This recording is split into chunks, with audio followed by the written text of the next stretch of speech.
Anime has gotten way too far. Because the way that white people act when they're super into anime is low-key cultural appropriation. So I'm half Japanese, and my mom always really made sure I went to Japanese school every single Saturday. And in Japanese school, there was two different types of kids. The Japanese kids who were forced to be there, and two, these other people who are trying to learn the language for whatever reason. So when I was around 12 years old, we had a new girl in our class. Her name was Lily, okay? The only white girl that there was in our class. Looked like a little Barbie doll, stick thin, blonde hair, blue eyes. And the surprising thing was that her Japanese was super good. Like, you would have thought she had grown up in Japan. But she actually learned most of the language through watching anime. At this point, I didn't think too much about it. I just thought it was cool that there was someone new in our class. I didn't think it was that weird that, you know, we had a white girl in here. And over the years, we actually became friends because we had similar interest with, we both loved Sailor Moon, and honestly, that was the only real anime I watched. And we used to hang out a lot, went to lunch together, skip class when we got a bit older, helped each other with homework, normal school friend things. But as we got older, more and more of this anime culture, I guess, bled into Lily's real life. Started off slow with just watching it, the music, the language, the food. And after, high school and going to university, we slowly drifted apart.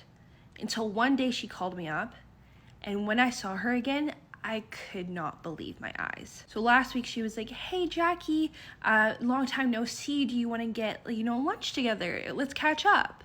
And of course, I had good memories with this girl, and I was just curious what she was like now, so I said yes. So of course, because I haven't seen this girl in years, I wanted to look good. So I put on my, Melina leather pants and a sweater I got from Aritzia that I actually thrifted from this app called Bins. I drive over to the cafe, this little Japanese spot that has a little bit of a Totoro theme everywhere. Best matcha in the city, and I wait for her for a couple of minutes. But when this girl walked in, I could not believe my eyes. She was dressed in full cosplay. She was dressed up like Misa Amne from Death Note. The little pink pigtails, the revealing kind of black dress with the lace tights and the black boots, but she even took it so far to order those silicone, that boob.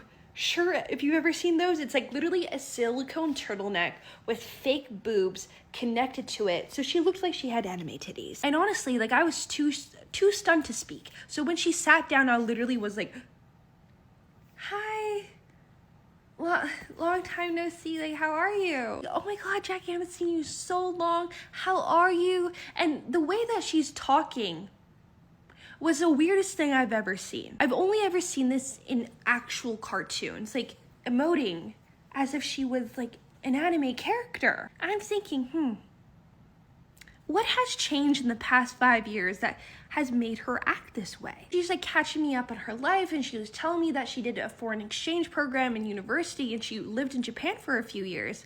And that's when she started to really get into, the Japanese culture, anime, getting her language better, making friends, the food, everything. And she was like, "Yeah, when I got back home, I didn't want to lose that part of my life anymore, so I started getting really into these cosplay conventions." So pretty much every single week she'll travel around the States wherever they're having the convention that month and come up in full get up, with the wig, the makeup, the costume, everything. Low-key, it is impressive because they really do take on a part of these people.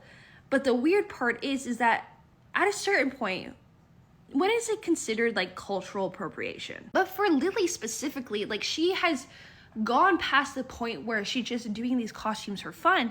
She has taken it into her everyday life. She was like, "Yeah, my diet only consists of Japanese food. I have the Japanese breakfast in the morning, lunch, dinner, everything." And I'm just thinking I understand respect of a culture, but this is a little bit different because I don't even eat that way. We still live in America. At the end of the day, what's with this? But this is where she starts making me feel uncomfortable, okay? Because she tells me in a really quiet voice, she's starting to get a little bit shy now, that she used to be jealous of me as a kid because I was actually Japanese and she wasn't. And I'm just thinking, like, what the fuck? And then she goes on to like compliment me about my outfit and how I looked, and I was like, yeah, like I got this from Bins, like it's pretty much like Tinder for thrifting. But when I told her that, I was like, fuck, she is probably gonna steal exactly what I'm wearing now. But at this point, I'm just listening to her speak because I have nothing to say. I don't know what to add to this conversation because I feel like she may just steal it from me again. So I'm just sitting there quietly eating my food as she's just talking and talking about her relationships with the Japanese guys and how she just is saving enough money to go back to Japan so she can fully move there. And when the check comes, I just felt so bad. I paid for the bill, hugged her, and she's like, oh my God, it's amazing to catch up with you again. We should totally do it. I'm like, yeah, let's do it, okay? And a few weeks go by, and she keeps calling me and texting me, asking me to hang out, but honestly, I kind of did a little bit of a bad thing.